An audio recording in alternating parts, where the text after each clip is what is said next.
दोस्तों, केदारनाथ मंदिर किसने बनवाया? जाने केदारनाथ का इतिहास व इससे जुड़ी कथा। केदारनाथ धाम 2013 में आई प्राकृतिक आपदा के बाद से सैलानियों के बीच अत्यधिक प्रसिद्ध हो चुका है। हालांकि धार्मिक रूप से इसकी मान्यता पहले जैसी ही है। ऐसा इसलिए क्योंकि केदारनाथ 12 ज्योतिर्लिंगों में एक ज्योतिर्लिंग है, पंच केदार में एक केदार एवं उत्तराखंड के 4 छोटे धामों में से एक धाम है। दोस्तों, अब बात करते हैं केदारनाथ के इतिहास की। बहुत से भक्तों के मन में यह प्रश्न होता है कि केदारनाथ मंदिर का निर्माण किसने किया या केदारनाथ की कहानी क्या है। इसलिए आज हम आपको केदारनाथ मंदिर का संपूर्ण इतिहास बताएंगे। कुरुक्षेत्र की भूमि पर 18 दिनों तक लड़े गए महाभारत के भीषण युद्ध के बारे में भला कौन नहीं जानता। इस युद्ध में सभी रिश्तों की बलि चढ़ गया था, फिर चाहे वह गुरु शिष्य का रिश्ता हो या भाई भाई का या चाचा भतीजे का। 18 दिनों तक निरंतर कुरुक्षेत्र की भूमि कौरव व पांडवों की सेना के रक्त से लाल हो गया था। महाभारत का युद्ध समाप्त होने के पश्चात विजय तो अवश्य ही पांडवों की हुआ था, लेकिन तब तक बहुत देर हो चुका था क्योंकि उन्होंने भी बहुत कुछ खो दिया था। युद्ध समाप्ति के कुछ समय बाद जब सभी पांडव भगवान श्री कृष्ण के साथ बैठकर युद्ध के परिणामों व प्रभावों के बारे में चर्चा कर रहे थे, तब श्री कृष्ण ने उन्हें पश्चाताप करने को कहा। श्री कृष्ण के अनुसार पांडवों के ऊपर ब्रह्म हत्या, गोत्र हत्या, कुल हत्या, गुरु हत्या इत्यादि कई पाप चढ़ चुके थे। इसके लिए उनका प्रायश्चित करना आवश्यक था। पांडवों ने इसका उपाय पूछा तो श्री कृष्ण ने बताया कि उन्हें इन पापों से मुक्ति केवल भगवान भोलेनाथ ही दे सकते हैं। इसके पश्चात सभी पांडव भगवान श्री कृष्ण की आज्ञा से भगवान शिव से मिलने काशी नगरी की ओर चले गए। श्री कृष्ण के आदेशानुसार सभी पांडव भगवान शिव की नगरी काशी पहुंचे। हालांकि भगवान शिव को पांडवों के उनसे मिलने आने की सूचना पहले ही मिल चुके थे, लेकिन वे उनसे मिलना नहीं चाहते थे। भगवान शिव पांडवों के द्वारा किए गए ब्रह्म हत्या व गोत्र हत्या के पाप से अत्यधिक क्रोधित थे, इसलिए वे पांडवों से बिना मिले ही वहां से चले गए। पांडवों ने काशी नगरी में भगवान शिव को हर जगह ढूंढा, लेकिन वे उन्हें नहीं मिले।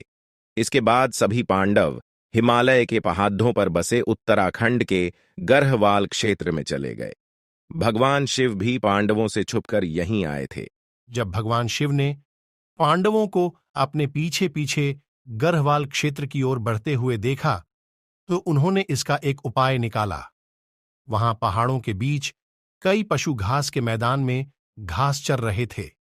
तब भगवान शिव उन पशुओं के बीच में गए और बैल रूपी अवतार ले लिया ताकि पांडव उन्हें पहचान ना सके। गर्हवाल के पहाड़ों पर भी पांडवों ने भगवान शिव को हर जगह ढूंढा, लेकिन वो उन्हें नहीं मिले। अंत में महाबली भीम को एक उपाय सूझा और उसने अपना शरीर पहाड़ों से भी बड़ा कर लिया। उसने अपना एक पैर एक पहाड़ी पर और दूसरा पैर दूसरी पहाड़ी पर टिकाया और गहनता से महादेव को ढूंढने लगा। भीम के विशालकाय रूप को देखकर पहाड़ों के सभी पशुओं में हलचल पैदा हो गया और वे इधर उधर भागने लगे, लेकिन एक बैल अपनी जगह पर स्थिर खड़ा रहा। उस बैल पर भीम के विशालकाय रूप का कोई प्रभाव नहीं दिखा। यह देखकर भीम समझ गया कि यही बैल महादेव का रूप है, जो बैल का अवतार लेकर हमसे छिप रहे हैं। महादेव को भी पता चल गया कि भीम ने उन्हें पहचान लिया है। यह देखकर वे बैल रूपी अवतार के साथ धरती में समाने लगे। भगवान शिव के बैल अवतार को धरती में समाते देख भीम तेजी से उनकी ओर लपका और बैल की पीठ अपने हाथों से जकड़ लिया। भीम के द्वारा बैल की पीठ अपने हाथों में जकड़े जाने के कारण वह वहीं पर रह गया, जबकि बैल के अन्य 4 भाग उत्तराखंड के 4 अन्य स्थलों पर निकले। आज उन्हीं स्थलों पर 4 अन्य केदार हैं। इनमें भगवान शिव के बैल रूपी अवतार का मुख रुद्रनाथ में, भुजाएं तुंगनाथ में, नाभि मदमहेश्वर में, जटाएं कल्पेश्वर में प्रकट हुई थीं। इन्हीं 5 जगहों को सम्मिलित रूप से पंचकेदार के नाम से जाना जाता है। भीम के द्वारा भगवान शिव के बैल अवतार की पीठ पकड़े जाने के बाद वह वहीं रह गया था। जब उन्हें बैल के बाकी 4 अंग 4 अन्य स्थानों पर प्रकट होने का ज्ञान हुआ, तब उन्होंने शिव की महिमा को समझ लिया।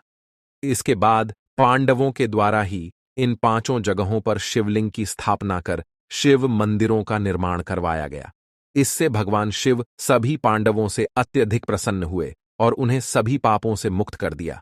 हालांकि इसके बाद पांडवों के पोते जन्मेजय ने केदारनाथ मंदिर के निर्माण को और आगे बढ़ाया और यहां आम लोगों को पूजा करने की अनुमति प्रदान की।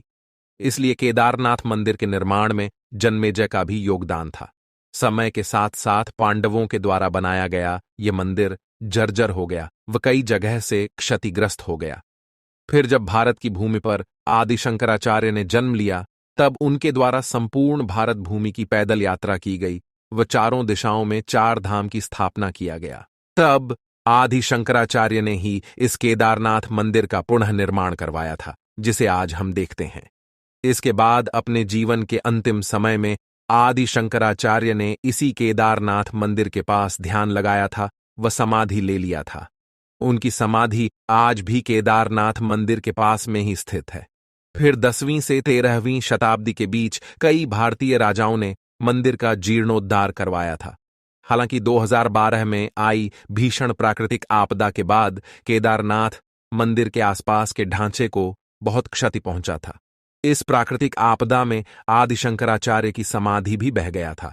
इसके बाद भारत व उत्तराखंड की सरकारों के द्वारा केदारनाथ धाम, आदि शंकराचार्य की समाधि व उसके आसपास के स्थलों को पुनः ठीक करवाकर उसे नवी रूप दिया गया।